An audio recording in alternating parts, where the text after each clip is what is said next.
Welcome to the Jay Tyner Show, where we discuss all things wealth management and retirement planning. And as always, the goal of our team here at Semmax Financial Group is to help you focus more on your life and less on your money. Now, as a reminder, check with your current advisor, planner, CPA, and read our disclosure in the video description below. Subscribe to this channel if you want to stay up to date on all of our new content.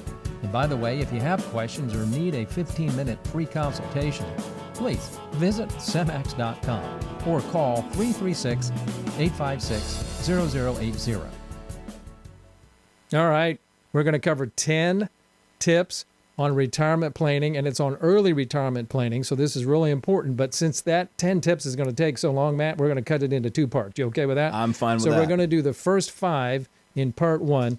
Here we go. Tip number 1, be ready for early, unplanned retirement. I don't know how many folks that I've had coming in the last probably 12 to 16 months that have sat down with me and they said, Jay, we weren't really ready to retire until about another 5 years from now, maybe 7 years from now. But they're sitting down now because of a lot of stuff that's happening. So if anything, one of the big tips I would give you is come in and have a review done, or go with your advisor and just see if you can retire early, because there's a lot of components to this. And what we're finding out is that many people can retire early. They just have to know how to piece all these things together. Here's what I'm seeing. I'm seeing there's layoffs. I had a gentleman that come in that said his job has completely changed than the way it was before. And here's the words he used, end quote. He says, I hate my job now. Things have just changed. So what he was doing 2 years ago, he's not doing anymore. They have moved him into some completely different thing that he was not supposed to be doing. So if you've got that kind of stress on you, maybe you can, do something different. But again, you got to have something planned, and you got to know whether or not this is going to work. So yeah, it's good to be thinking about it ahead of time instead of waiting until the last minute and saying, oh no. You avoid a lot of stress by just addressing things on the front end. I think it's key that if you're between the ages of 50 to 60, you should be coming in and double checking to make sure you can retire. That doesn't mean you have to, right?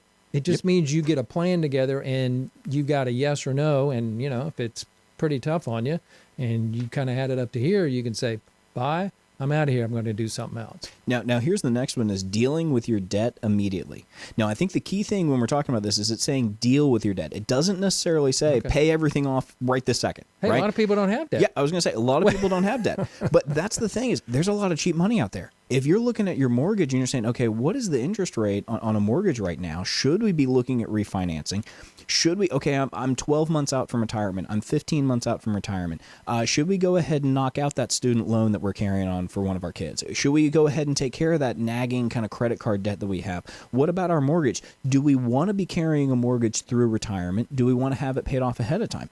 It's not necessarily a right or wrong. It's not that there's one size fits all, always do this, but I think you do need to address it. You need to deal with how you're going to take care of this debt and have a concrete plan laid out.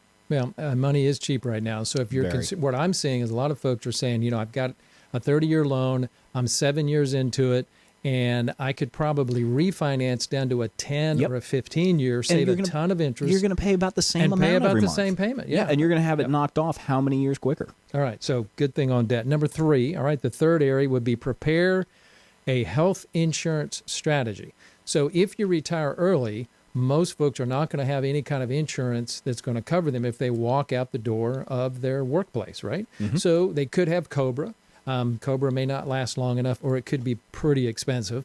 Secondly, there may be a plan through the Affordable Care Act still. Right. That's still a possibility.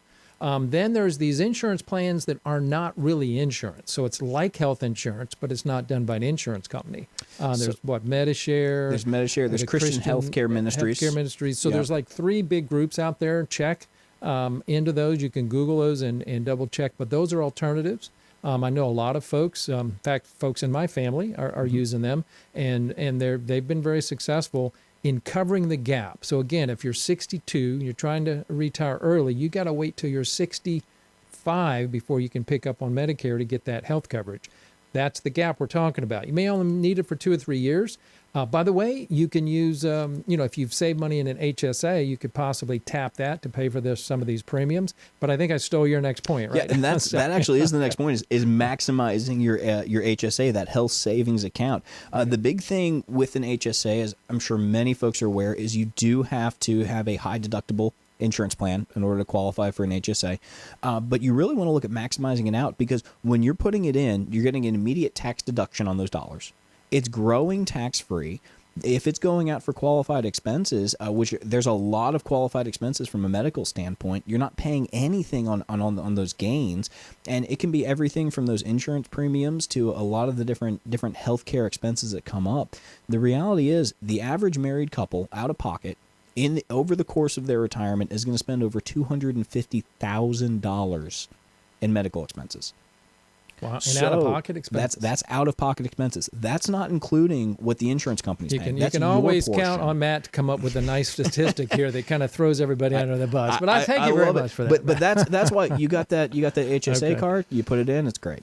All right. Last tip here. Again, we're doing 10 tips, but this is just the first 5. And the last of the first 5 here is understanding your retirement income options. So when we're talking about where do you get your money from, if you're trying to figure out this, and I would say there's a couple areas. Number one, you got to be careful if you start your Social Security early, because it's going to be lesser than maybe you had planned for. So consider that. Maybe you should delay for a couple of years and let it roll up. Maybe you shouldn't. Again, that's why you want to get a Social Security analysis done. Also, you can take money out of your 401k at age 55 if you do it right and not pay the 10% penalty. Right. Another place you can go is your IRA money at 59 and a half and not pay the penalty. Maybe you have some rental properties. Maybe you have some real estate that you could sell, cash out some money, and then live off that for a while. That would be tax favored. So a lot of different places you might want to go to consider where you can get money. I would just say this. Some people have annuities that they've put in after-tax money. It's still looked at with a possible penalty from the IRS. Now, I'm not talking about the penalty from the annuity company, but if you turn on income, be careful how you do that, even with after-tax money, because the 59.5 rule still applies to non-qualified money that you've placed into an annuity. So just a couple of tips. In my opinion, it's always good to get an advice, to get a second opinion, and we'd be glad to help you with that.